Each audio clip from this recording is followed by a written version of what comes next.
Pakistan air force ने कुछ ऐसा किया है जो आज से पहले कभी नहीं हुआ। 9 अप्रैल को ईरानी डेलीगेशन इस्लामाबाद आने वाला था। 8 अप्रैल को इजराइल ने लबनान पे हमला किया, सबसे बड़ा हमला किया। ईरान की असेसमेंट थी कि इजराइल मुज़ाकरात से पहले कुछ भी कर सकता है। ईरानी डेलीगेशन बेसिकली एक ट्रैकेबल टारगेट था, उसको ट्रैक करना आसान था। हवा में, इंटरनेशनल एयर स्पेस में नोन रूट पे, नोन टाइम पे उन्होंने निकलना था। पाकिस्तान ने फैसला किया। अब आप देखें कि पाकिस्तान पहले भी कह चुका हुआ है कि इस पूरे मुज़ाकराती अमल को सबूताज करने वाला सिर्फ एक ही मुल्क है, वो है इसराइल। और कल जो ट्वीट किया है ख्वाजा आसिफ साहब ने, बड़ा धमाकेदार ट्वीट था दोस्तों। ईवल का है, कर्स, लानत बोला है इसराइल को उन्होंने। पाकिस्तान ने फैसला किया स्टैंडर्ड डिप्लोमेटिक एस्कॉर्ट काफी नहीं है। देखिए, स्टैंडर्ड डिप्लोमेटिक एस्कॉर्ट जो होता है वो 3 से 4 जहाजों का होता है। उस जहाज को, जो डिप्लोमेट होता है, उसके जहाज को 2 जहाज एक तरफ से घेर लेते हैं, 2 जहाज एक तरफ से घेर लेते हैं और उसको ले आते हैं। उन्होंने कहा नहीं, ये काफी नहीं है। पाकिस्तान ने ऑर्डर दिया पर्शियन गल्फ के ऊपर एयर कॉरिडोर एस्टैब्लिश किया जाएगा, उसको होल्ड किया जाएगा। अब जो लोग एविएशन को समझते हैं वो ये जुबान भी समझेंगे। आप जहाज एस्कॉर्ट नहीं कर रहे, आप पूरे उस पर्शियन गल्फ के ऊपर अपना एयर कॉरिडोर एस्टैब्लिश कर रहे हो, यानी वो पूरी फजा जो है पाकिस्तान की है और फिर उसको होल्ड कर रहे हो आप।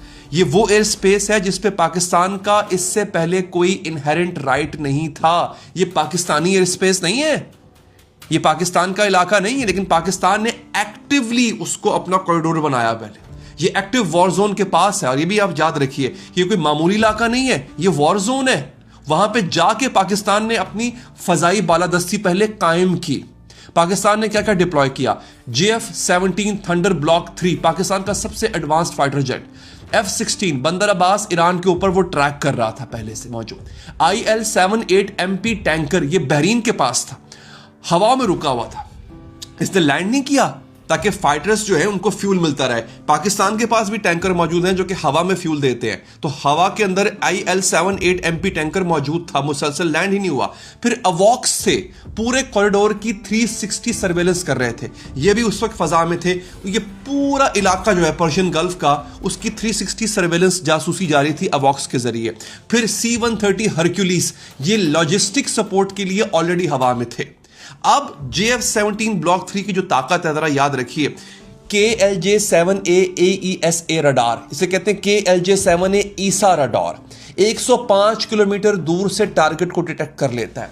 15 एयरक्राफ्ट के साथ जो है वो इसको ट्रैक कर सकता है। 4 एयरक्राफ्ट एक साथ एंगेज कर सकता है। याद रखिए, PL-15E मिसाइल 145 किलोमीटर की रेंज है, मैक 4 की स्पीड से ये JF-17 थंडर तैयारे के अंदर से निकलता है। और यही वो मिसाइल है जो चाइना से पाकिस्तान ने लिया था, जो उस वक्त इस्तेमाल हुआ था जब last time India Pakistan war हुई थी। मतलब कोई भी अनऑथोराइज्ड एयरक्राफ्ट कॉरिडोर में आने से पहले डिटेक्ट भी हो जाएगा, ट्रैक भी हो जाएगा, और पाकिस्तानी एयरफोर्स उसको एंगेज भी कर लेगी, चाहे वो इसराइल का जहाज हो, चाहे वो अमेरिका का जहाज हो। दोस्तों, ये कोई रूटीन का एस्कॉर्ट नहीं था, इसे कहते हैं मूविंग एक्सक्लूजन जोन।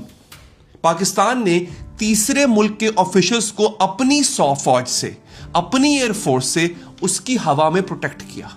ये आज से पहले कभी नहीं हुआ। ये तारीख में अपने आप में, आप सुन रहे हैं तो आपको लुत्फ आ रहा होगा, आज से पहले सिर्फ पाकिस्तान ने करके दिखाया।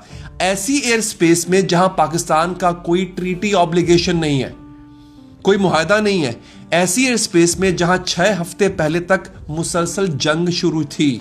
अब यहां पे एनालिस्ट क्या लिखते हैं? वो लिखते हैं keeping a peace process alive in 2026 requires the same layered threat architecture as keeping an aircraft alive in a combat.